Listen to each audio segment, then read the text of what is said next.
Photoshoot করলে মানুষ খুব একটা চেনে না, এর জন্য অ্যাক্টিং করা হয় আর কি। আর দেখি যদি ভালো স্ক্রিপ্ট পাই তাহলে ইনশাল্লাহ সোন মুভি করব। আপনি বাইরে যে ফটোশ্যুটটা করছেন সবাই চিনে।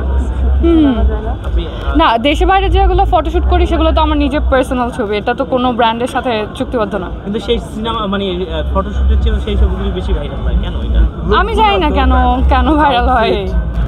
এখন কি আসলে আপু একটা কথা জানতে চাচ্ছি, আমরা যদি উত্তর দেন, আসলে এখন ভাইরাল হওয়ার জন্য অনেক ছবি তুলে, আসলে এইটা কেন হচ্ছে যে আপনারা মেইন ফটোশ্যুট না করে অন্য সিনেমা মানে ছবিগুলো বেশি করছে? আচ্ছা, সব মানুষের একটা পার্সোনাল লাইফ আছে, সো তারা পার্সোনাল ছবি শেয়ার করতেই পারে, যে কোনো জায়গায় গেলে ছবি শেয়ার করতেই পারে। যেহেতু উই আর পাবলিক ফিগার, সেহেতু আমাদের অ্যাকাউন্টটা পাবলিক থাকে, সো সেখান থেকে যাদের যে ছবি ভালো লাগে সেটা নিয়ে নিউজ করে, সেটা নিয়ে ভাইরাল করে। এটাতে যে আমরা ভাইরাল হওয়ার জন্য এরকম করি এরকম কিছু না, যে ভাইরাল হওয়ার জন্য করে সে বলতে পারবে, বাট আমার এটা ইন্টেনশনালি করা হয় না। আপনি বলে কথা না, অনেকে বলছেন যে আসলে ট্রেন্ডিংয়ে থাকার জন্য অনেক ছবি প্রকাশ করে, এটা কতটুকু সত্যি? সেইটা আমি বলতে পারি না, বাট আমার কাছে আজকাল মনে হয় যে ক্যামেরা থেকে হাইড হলে নিজেকে আরও বেশি ভালো লাগে। আপনার ক্ষেত্রে কোনটা?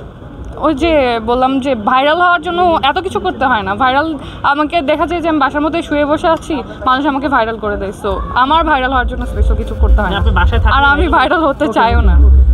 আচ্ছা, জেবা জান্নাত কি মনে করে কিনা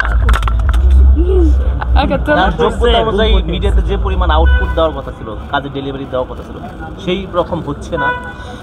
অ্যাকচুয়ালি আমার ওই যে বললাম মিডিয়াতে আসার প্ল্যানই ছিল না, তো একটা দুটো করে কাজ করতে করতে আসলে এতগুলো করা, তো অনেকে যদি বলে এটা যে আউটপুট কম হচ্ছে আমার মানে এক্সপেকটেশন অনুযায়ী, তাহলে আমি বলবো হ্যাঁ এটা ট্রু, কাজ আমি তো আমার কাজ নিয়ে এত বেশি কনসার্ন না, সো হতে পারে এটা একটু সিরিয়াস হওয়া দরকার। একটু সিরিয়াস হওয়া দরকার। এখন পাবলিক যদি ভাবে যে আমার একটু সিরিয়াস হওয়া দরকার, তাহলে ফিউচারে হবো, এই তো। আচ্ছা, সম্প্রতি একটি কাজ সিয়াম নিদার সাথে আমরা দেখলাম, অনেক ফুটেজ ভাইরাল হচ্ছে, অনেক আলোচনা আছে, এটা সম্পর্কে একটু বলতে। সম্প্রতি যে গানটা রিলিজ হয়েছে সেটা হচ্ছে স্যাড রোমান্টিক ছিল, সো এখানে হচ্ছে আমার ক্যামেরা অ্যাঙ্গেলটা ছিল একটু ডিফারেন্ট, আর হচ্ছে আমার একটু ওয়েট গেইনের কারণে আমাকে দেখতে একটু অন্যরকম লেগেছে, যেটা আমারও এরকম আশা করিনি, সো তার জন্য আমার নিজের কাছেও মনে হয় যে না আর একটু বেটার করতে পারতাম ড্রেস সেন্স।